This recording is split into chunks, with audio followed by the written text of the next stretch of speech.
I'd like to suggest that also in a single sexual interaction, consent is not just something that happens at the beginning. Not just, do you want to have sex? Okay. That's like saying, do you want to have dinner? I'm not going to give you a menu. You know? Yep, I know.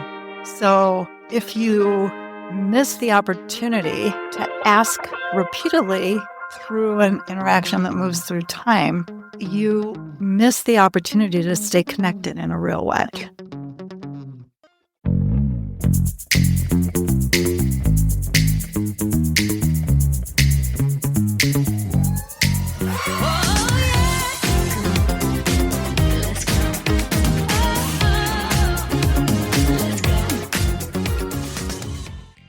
Hello, everyone. Welcome to Untangling Intimacy, a new podcast for therapists, coaches, and anybody who might be interested. The whole goal of our podcast is to help you have fearless conversations about sex, intimacy, and relationships of every single shape and style. We're so excited to be here and let you know a little bit more about who we are and what we know. I'm Martha. I'm a sex therapist in Madison, Wisconsin, and most of what I do is train therapists to work with sexual intimacy challenges. And I'm so excited to get into some creative, provocative, juicy, interesting conversations with Skye. And I'm Skye. I'm a sex therapist and a relationship coach. I work with humans in all relationship configurations because I am all about supporting personal growth and developing healthy intimacy. Let's get talking. Hello and welcome back. Guess what we're talking about today? Consent. But wait, before you decide that you don't need to hear anything new about consent and maybe even give an eye roll, I want to say a couple things. We're going to be offering you a fresh and updated way to think about this concept. And while consent might not get you everywhere, it's the only way to get you anywhere. You can make a significant difference for your clients by strengthening their consent skills. So stay tuned, buckle up, and let's all get ready to learn something new about this buzzword, consent. Awesome. We have a short list here of questions that we thought we would discuss about this general idea of consent, but I love that you called it a buzzword because I really think it is. And sometimes I think it's better to talk about it without naming it, so that we don't all get stuck on what we think we know and what we don't like. But let's just jump in from the beginning. What do you wish more therapists understood about consent? I love this question. So let me just go ahead and tell you. First thing that I wish that more therapists knew about consent, first thing, main thing, both of those fit really well, is that you don't have to be an expert on consent to talk about consent and model consent in the therapy space. You don't have to know all of the models. You don't have to know all of the acronyms. You can know what you know, learn what you don't, learn a little bit more, and still bring this really important concept into your space with your clients. So that is the first, and I think the most important thing that I would want a therapist to know. Don't allow a fear of not being an expert be the thing that prevents you from working with your clients. When you said modeling consent in the therapy room, I wondered, could you explain a little bit what you mean by that? Because I think that's a provocative concept. Okay, so in my opinion, we are always modeling something in the therapy room. And a lot of times we are actually modeling consent. We ask the client, what do you want to talk about? What's showing up? What's happening in your life? Whatever the different ways there are to ask that question. And then we talked earlier in one of our podcasts specifically about getting permission to go there with our clients and talk about sex, sexuality, intimacy, and things like that. So when I talk about modeling consent in the therapy space, I'm talking about being in relationship where I understand that you have a right to the Martha language, opt in or opt out, anything that we might discuss. And by seeking your permission or checking back in or, well, let's see, what's another way we could, all the ways that we can put that, I am demonstrating how to do that either with an individual or with any type of relationship configuration, because here's a couple things that you can learn how to do. You can learn either how to do or learn, period. One, you can learn that, oh, somebody's asking if I'm okay to go here. And for some people, that's not something that happens in their everyday life. They are brought in before someone takes things in a certain direction. So I love that particular part of it. And then if I'm in a session with more than one person, it's being observed and modeled that, oh, we can have this between the two of us. So that's another win. And then even just for myself, knowing that I have a contract, if you will, or an agreement with the client that this is how we want to spend our time. And this is raising to the level of importance that, yeah, we're going to follow through on that unless we agree and have consent to go in a different direction.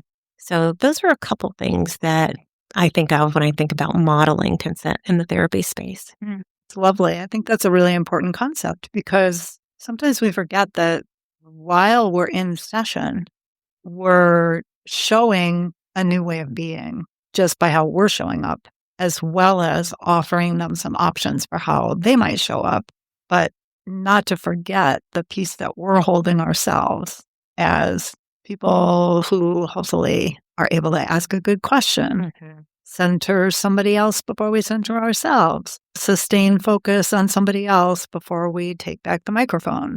That kind of thing is all such an important piece of how we show up that shows our clients what's possible in their relationships as well. Exactly right. And I know I said it already, but I just want to say it again, what I want all therapists to understand about consent.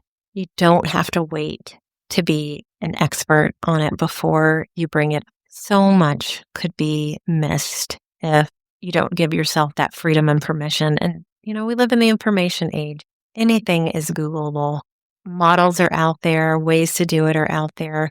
Martha's got a really great course that we've talked about before, and we need to remind them about your freebies and as well as the course because information's out there, and don't allow the fear to hold you back.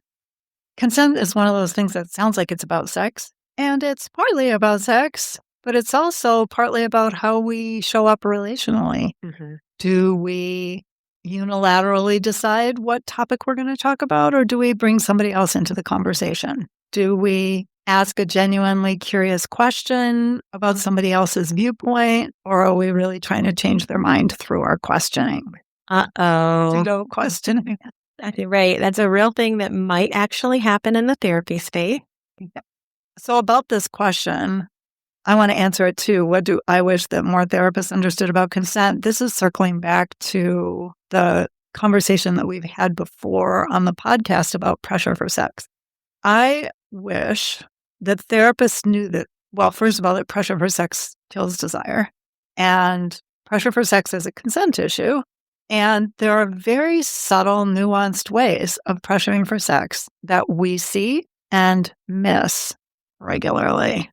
So think of a couple with a desire discrepancy. So what I mean by that is one partner wants to have sex more often than the other partner does, which, by the way, is not a gendered thing. We have some biases about that, but it's not. It's not.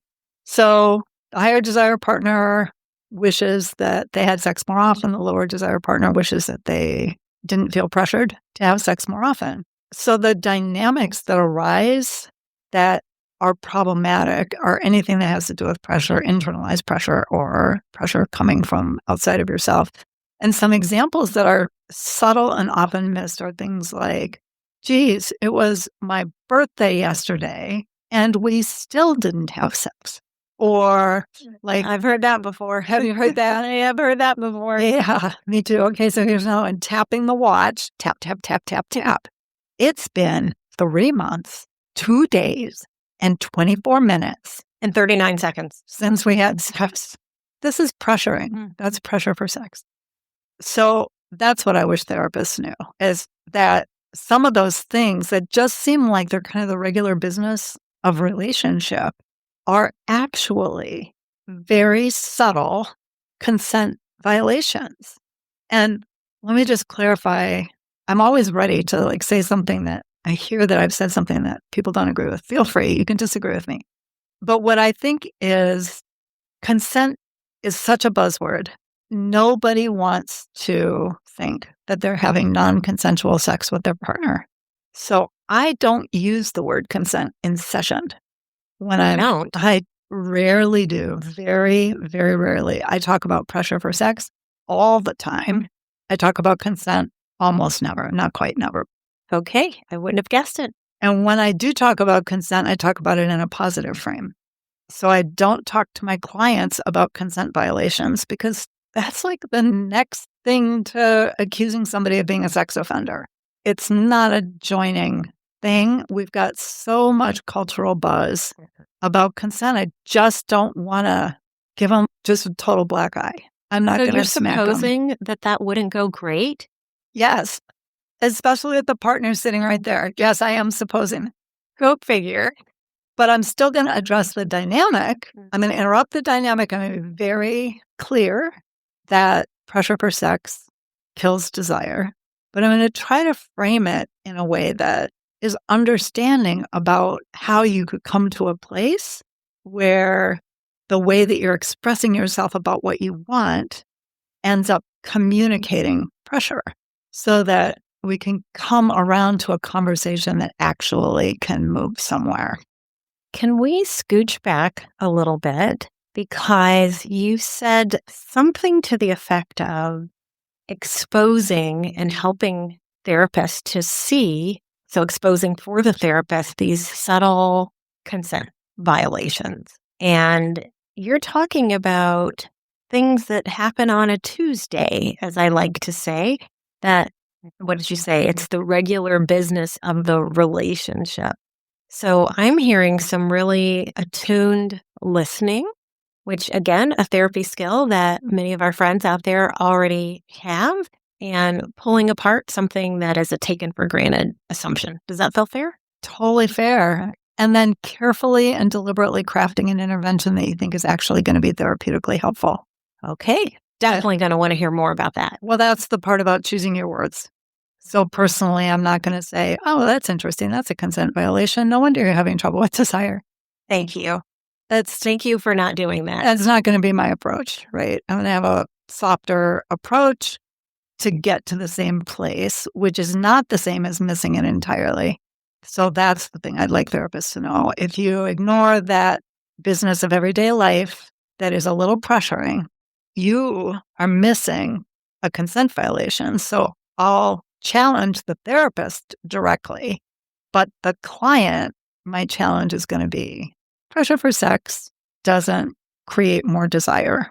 So I've got a question that maybe some of our therapist friends out there are thinking. What about the client who says, I was just asking? Yes, fair. So then that's when we might talk about intention and impact. Might we? Can you say more? Yeah. So you might have positive intentions and it might land in a way that's not helpful in somebody else. So if we can stop talking about what's true, normal, expectable, predictable in terms of, but I meant well, so of course it landed well. If we can start to separate out the experience of the person who sends the message and the person who receives the message, we begin to kind of highlight that we are unique individuals with separate nervous systems and separate experiences. And moreover, we can't understand somebody else's experience very well unless we ask them what their experience was. We're not going to be able to predict it well. So I might say, my intention was blah, blah, blah, blah. It'd be really good if I could follow that with what was the impact for you? How did it actually land for you? Does that answer the question there? That answers it. And I love where you're, moving the current to with the impact and intention conversation, because it does play in the same sandbox as consent from my perspective. Anything else you want to say about that impact and intention and how it points back toward consent? Not for now. Okay. I'm going to guess we're going to come back to I'm sure we will a time or two. time or two. Yeah. So, going back, if we could, a little bit to what I wish every therapist knew was that you might get it askew for client A, and you might get it perfectly right for client B. And so, have that variability in mind that maybe the way that you're looking at it lines up perfectly with one person and doesn't line up perfectly with the other, but there's still some alignment. And having that plan in advance that, okay, it might hit with this person, it might not hit with that person, I think goes a long way for two reasons. One, you're able to keep calm and steady if you get some feedback that it didn't hit.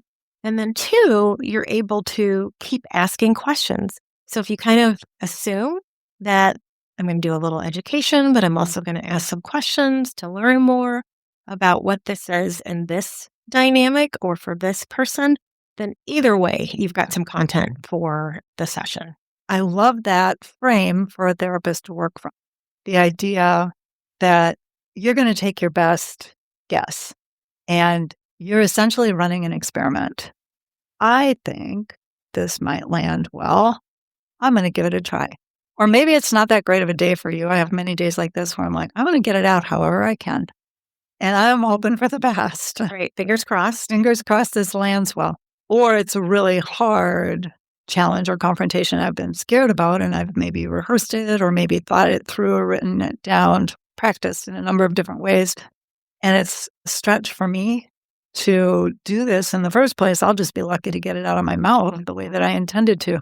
So I think orienting to the idea that we do our best and we do what we do, hopefully with some intention, and then what we get back teaches us something about what the client actually is able to take in and where the blocks might be and what is needed for them to feel understood, which is our job. Beautifully stated, way better than how I would have said it. And yes, and yes, and yes. So, looking at that a little bit more closely, this idea of practicing, which is not the first time that we've heard either of us talk about how we practice, but then saying, I'm a little bit scared. And knowing that you're carrying that into the session, that's a big thing to be honest about with yourself, I think. So, how did you come to the point where you were just willing to admit to yourself that, hey, this is a little bit intimidating and I'm still going to do it? How did I learn that? Is that a life? The more you live, the longer you live, the more you know how to do that? Yeah, I mean, that's an evolution over time. I mean, I feel like a big turning point probably for me was when I realized I would like to get better at this. So if what I want is to experience that kind of distress less, I'm going to need to get some education and some consultation. And if I'm going to get consultation in a way that's going to actually be helpful to me and to my growth process, I'm going to have to be honest, and really say, this is what I actually said. Look at that. Right. Please help. And often what I've heard back is not an unreasonable thing to say. And what are you learning from the client by their response? So I started to think, what is the measure of success? Is the measure of success my client reacted and responded the way that I intended? Mm-hmm. I think for a lot of people that is, and you're going to be unhappy because you can't control it. Whereas the measure of success, I had a plan and an intention, and I did the plan and intention, and I learned from what I got back from the client. I'm going to go for B. And this is a multiple choice. If A is the first thing, B is the second thing, and C is all of the above, I'm sticking with B on that one. I love that answer. That's really meaningful, Martha. Thanks for that. What comes up inside of me as I'm listening is we keep coming back to a willingness factor, and that is enough of a spark to really offer some things to clients that you may not already be offering. If that willingness factor is there. And so what you talked about is having a willingness to learn to be honest with yourself and to learn from there, to put yourself potentially in someone who could give you some useful feedback And voila. Well, maybe not voila, but It's not magic, I, actually. I wish I could say voila, but I think I've just been wanting to say the word voila. I mean, it is a nice word to say after all. But yeah, we're right back to one of the ingredients we've talked about, I think, a couple of times before, and that's that willingness. Mm-hmm. Yes, that's a great segue to what you and I might wish that our clients understood about consent. Mm. And because you teed it up so pretty, you only have to take the first, do it. So, in the same way that willingness sets you up for any kind of stretch, willingness about sex, willingness to engage in an intimate interaction of some sort is actually sufficient to have a consensual sexual experience. And this is one of the things that I wish that people knew about consent, that you don't have to be like, yes, I want sex. I want all the sex. I want this kind of sex. I want it really bad. I want it really now. I want it from you. It doesn't have to be like all in super explicitly, abundantly clear that that's what you want. It could just be, yeah, I'm willing. I am willing. And it also could be, I'm willing to begin and then see what unfolds in me. Whoa. So if I begin, then it's like an introvert going to a party. I want to stay home and read a book, but I know that sometimes I enjoy going to a party even though I didn't want to go in the first place. So I'm going to go to this party. And if I don't enjoy myself, I will leave. Mhm. So I could stay if I get interested in the party and it starts to be fun for me, or I could decide I'm going to interact differently. I could pivot any number of ways, including actually getting myself out of that situation if I wanted. Okay, so you heard my great big whoa, because after you said that about beginning, you didn't say anything about forcing yourself to stay until the end of the party, whether that's a 8 p.m. end of party or a 1 a.m. end of party. Even better than that, you said, I'm going to check in with myself. So, two really amazing nuggets there. One, I don't have to stay. I don't have to see this all the way through to whatever conclusion I may have imagined, or I think my partner may have imagined. And I can still be present and connected and attuned with myself. I don't have to check out to begin. I don't have to check out in the middle. I don't have to check out at any point. That's a really important ingredient that I just want to marinate here for a little bit. So, but I'm going to give it back to you to do that because you're the one who brought up the concept. So you said, I can be willing to begin and to check in with myself. Like, why is that important? How do you see that as important? Oh, that's a really big question. I know, but it's such a good one. We have to go there. Sex is very complicated in a certain kind of interpersonal way. So let's imagine two partners for the simplicity of the thing.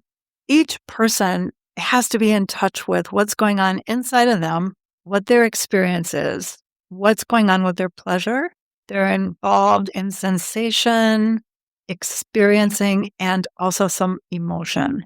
And that's a lot to hold and integrate, or even just float in. So that's all going on. And it's actually a relational undertaking. So there's also another person involved, and they are having their own experience as well, which is probably very different, or at least potentially it could be very different. Yep. So they may be all in, they may be all out, they may be having a great time, they may be wondering where that orgasm just went to that they were thinking that they were going to get, but they didn't. They may have hope or a dream or a desire, some sort of thing that they were expecting or wishing. It's not, and then it's not happening. They're dealing with emotions. There is so much to hold. And then each of these, again, two for simplicity people, has their own physiology, which is like a little wild card thrown in. Right. It sure is. It just is. Like, sex is a body thing, and bodies do stuff, They sure do. right? Hour to hour, day to day, you may not get the same thing. You may not get the same thing at all, and you might get some surprises that result in some emotions. Go figure. Go figure. There you go. Right. A friend of mine once told me a story where the first time she was on a date with a particular girlfriend, the girlfriend went down on her and she farted right in her face. And, Bodies do body-like things. I just love that story because, okay, that's a rough first date. Yep. And at the same time, that's a body thing. So imagine being in the situation of either partner in that scenario. How would you want to show up? And how do you think you actually have the capacity to show up right now? And just shit happens. Literally. Literally, like it's inconvenient doing stuff with bodies. So all of this is going on all at one time.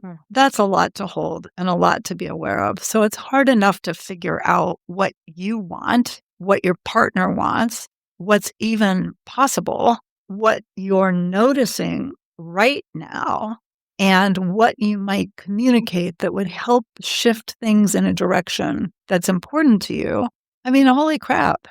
That is a lot to hold. And the dual or quadruple processing that's involved in all of that, boy, I agree with you, Martha. That is a lot to hold. It's like not just dual processing, but like quadruple processing at the same time to know all of these levers inside of us that are being flipped up or flipped down, or if it's like in the 70s where there were the knobs that you turn to turn on the light. And I think when we start tuning in, we realize that it's possible to notice some of those things. It's not an impossible work, but the first step is understanding that something is happening inside of me and wanting to be interested. Would you agree or disagree with that? Totally. And it's so easy when it comes to sex to get hyper-focused on someone else's experience or on your expectations or hopes and disappointment and never check in with yourself.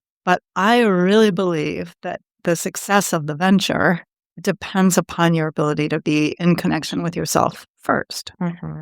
Because otherwise, how is your partner going to know what's going on for you? Who's going to do that communicating? And without that piece, it's really unlikely that the pleasure part that's so important to sex is going to actually thrive.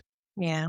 Let me talk a little bit about, I think we could come back, but I want to get my answer out here about what I wish clients knew about consent. And I think if it were anything, it will be one of two things. One, it would be that it's a moving target. It's not one and done, even for stable relationships. And so to assume that just because, we've been together this amount of time, this thing is always okay and always on the table, I don't think either person should make that assumption. That kind of goes back to what you were saying with knowing a willingness to notice something's happening internally. So seeing it as something that shifts and changes and that you want to be interested in talking about is really important. And I think being able to make that conversation fun.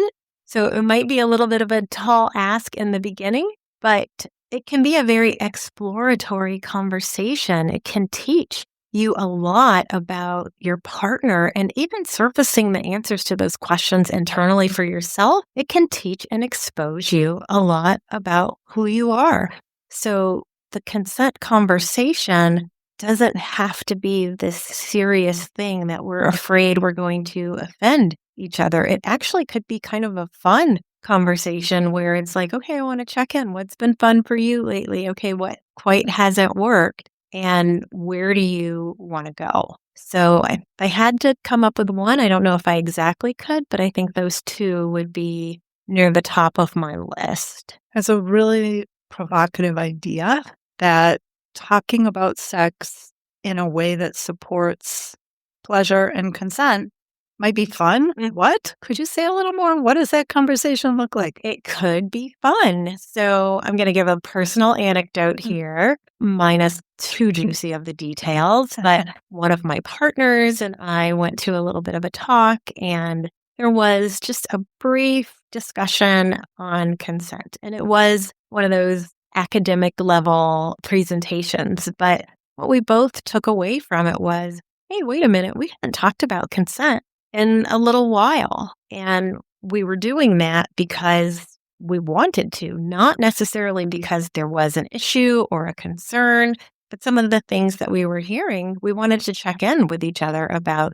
And surprise, surprise, or not so much, there were a couple of things that both of us wanted to tweak, but we hadn't come around to having that conversation. And to be honest, I could see it being possible that maybe we would not have without the talk that we went to. But being that it was a proactive conversation and no one felt like they were in the doghouse, so to speak, it really was a lot of fun because we both felt empowered. And I think that can drive a lot of fun. I think that can drive a lot of goodwill when both parties, or however many people are in the room, are feeling empowered to talk about it, are feeling empowered to ask questions and to share, as well as, I think, being curious. There's that word that we're going to come back to loads and loads of time.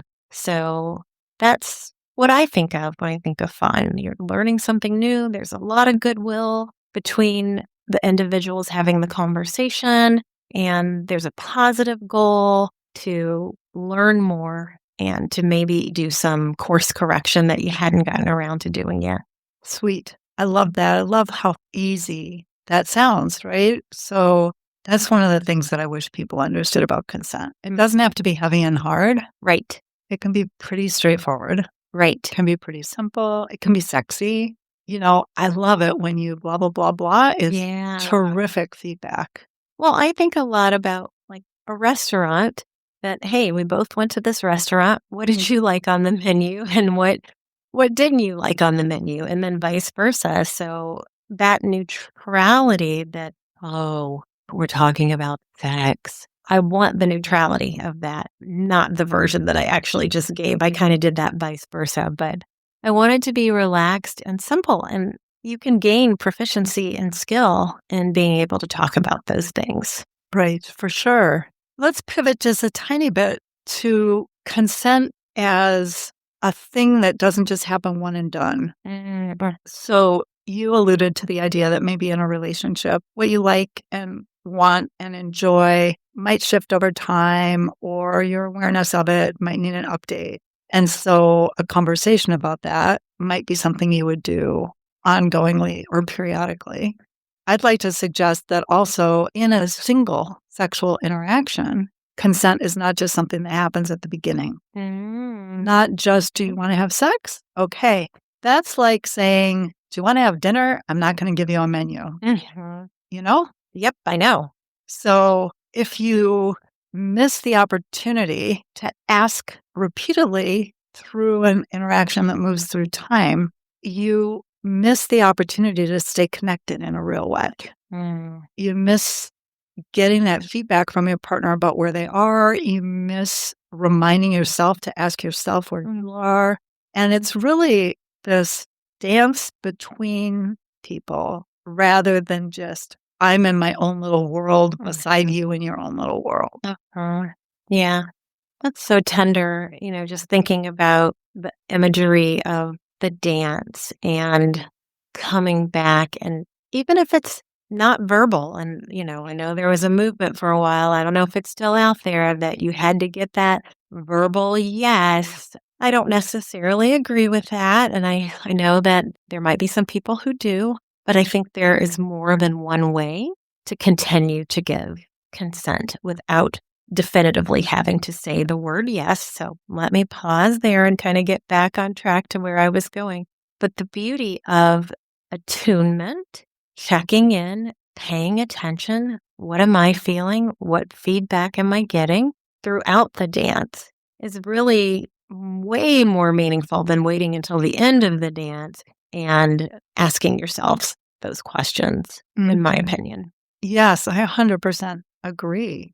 And I think it's pretty sexy when somebody stops kind of somewhere in the flow and says, doing, or you meet eyes and say, hi, like just a moment of, I see you, and an opening for a check-in or an explicit request.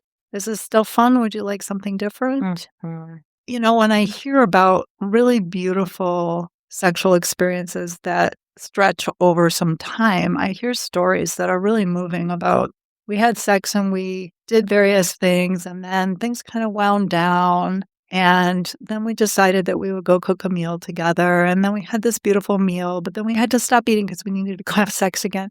I mean, it's like there's this whole flow of various sensory activities and connections and different levels of emotional and physical bandwidth. We took a nap, we woke back up, and that kind of stuff takes some communication. It takes being connected, holding what's true for you and what's true for somebody else in a very gentle, kind of fluid, flexible way. I think it would be very difficult to get to an encounter that is that intimate without some communication. So if that is something that people aspire to, you can work up to that level of clear communication and attunement and honesty and all the good yummies to be able to have an encounter that expands over a series of maybe even hours. And that doesn't necessarily only have to do with sex per se. So very nice. I'm thinking about a client or just a person who might be concerned that consent might result in them not getting what they want. Like consent's a bad thing in a certain kind of way because I'm always going to come up short. Wow. I think that is very relevant to think about, and especially on the heels of some of our conversations about high desire partners. And so I can just notice as soon as you bring that up, I can just notice like internally, just kind of a tenderness of thinking about that person who feels so out of option that bringing up consent is risky. And then that makes my brain go a little bit further and think about the person who isn't sure that they've had the consent. Maybe they've gotten some education, and bringing it up might feel threatening because maybe I'm going to hear something that I don't really want to hear. So that's the other thing that shows up when you start talking about the things, what you just said. Yeah. And the piece of this that I think is a therapeutic opportunity, well, there are like many therapeutic opportunities in that, but the one that I'm thinking about at the moment is the idea that when your partner is all in, your experience will be better. If you set up conditions so that your partner feels genuinely free to opt in or opt out of any particular activity or suggest a pivot, then what you get is real. It's the real thing. It's freely offered. It's really for you. You get to see and experience somebody genuinely wanting you in this way. And even if that's a narrower way than your hope and dream and desire might be, it's real. Right. It's real. And so that's, to me, where the juiciness of sex comes from. Right. It's not a punishment like, wah, wah, we can't do this, we can't do that, we can't do the other thing. So, wah, wah, why are we here at all? But instead, like, what is on the full yes list? Because I want to see that look in my partner's eyes that's full yes. To me, that's sexy. Oh, that is so sexy. And when you experience that, I think it becomes much easier to realize that, okay, items 2 and 4 on my sexual menu, I might not get them, but I can live with that because now I've been introduced to this other thing. And that other thing holds more weight in a weighted system than items 2 and 4 on the sexual menu. So that is a very beautiful picture that you're painting in terms of getting that full yes and what that full yes looks like for the giver, person who's saying yes, and the person who's receiving that yes. Yay. And can I go one more step with it? Go. So if somebody is going to stretch their sexual repertoire, so they're going to go from, I don't know if I want to do that, to I would like to try that, that is going to happen. That shift is going to happen only in an environment of consent, Mm-hmm. which is why I loved what you said at the beginning. You said it might not get you everywhere, but it's the only way to get anywhere. Mm-hmm. And that's what I want people to understand. Mm. Not from the department of trying to coerce your partner into giving you what you want, Right. but from the department of genuinely setting up conditions to enable freely explored sexual connection between people. The conditions that you would set up are the conditions of freedom to opt in, opt out, or pivot. I love hearing you talk about consent. This is absolutely not what we're hearing, in the culture when we hear the buzzword consent. This is along the same lines, but there's so much space around it and there's so much worth exploring that you do want to do a deeper dive. And seeing that wake up inside of clients, I know on my end, when I see clients kind of get it and get that moment like, oh, this doesn't have to be, oh, we could be having a lot of fun, like all of that awareness. It's a really great moment in the therapy space, I think, for everybody involved. And it's something that once people get a little bit of a taste, I do think that they'll build their repertoire from there in terms of being able to honor that process that you talked about. What do you think? Mm-hmm. For sure. And when you're talking about the skills, so the skills that go into being able to consent, opt in, opt out, pivot, I'm thinking about differentiation of self, which I'm going to define. Oh, I love to hear you define this. Let's do it. Okay, because we've mentioned this a few times, and I want everybody to know what we're talking about. So the way that I think of differentiation of self is it's a lifelong process, and what you're cultivating are three kind of separate but related aspects. The first one is the ability to look inside yourself and figure out what you think, feel, believe, prefer, want right now, regardless of what anybody else might want you to want. Just me. Left to my own devices, what feels true for me about me. So good already. And it's so hard. That's hard to do. And for a lot of people, it's very, very hard to do. It's a thing that I had to learn through practice. Mm-hmm. And then the second one is to get grounded enough, that's already a big thing, to share what you know about yourself and what's true for you, about what you think, feel, believe, want. Share it with another person, even if you think they're going to disagree or have a hard time hearing what you're saying. Right. Okay, that's hard, right? So now we have, I don't think I'm in the mood for oral sex tonight. That's me knowing me. Then getting grounded enough to share that with someone else, that's next level. Right.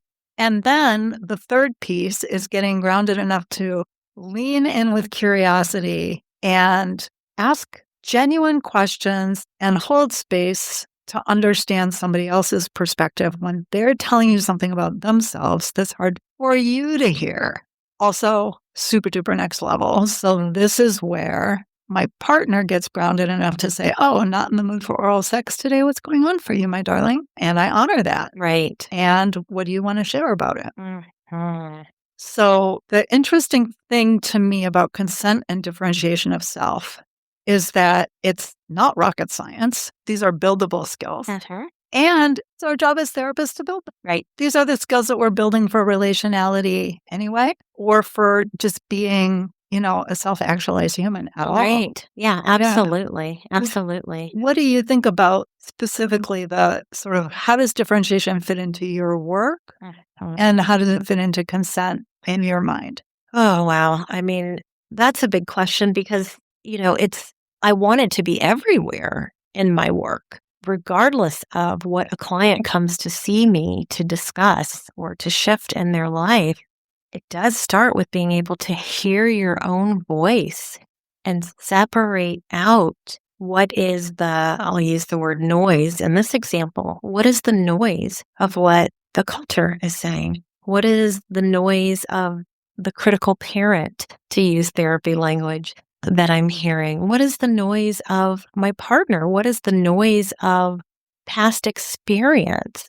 And so being able to have this kind of addition through subtraction where there's more of me as I subtract the voices of others that maybe I asked for, maybe I didn't, but they're here now is critical, absolutely critical. And it is the greatest gift to be able to support someone in being able to hear their voice. So that alone is so rich and so worthwhile. And with sex therapy clients, there are people who are saying things out loud that they've not said out loud before, that they barely allowed themselves to even be able to think. So critical, critical, critical. And then those other two pieces, they're a part of your definition that I've heard you say before, and I love to hear it every single time, is then being able to share that. And then also being able to be on the receiving end of someone else's process. And boy, I tell you what, we said voila isn't a thing because there's no magic, but it can really feel like magic. When you can do that with another human being, it can really feel like magic. So I'm glad we got that in there. I'm just going to be greedy and I'm going to go on record and say, I want to hear you talk about differentiation again. Well, you too. I think we're going to talk about it again. And part of the reason I think that is because it's sexy. Not only is it kind of magic, it's also sexy.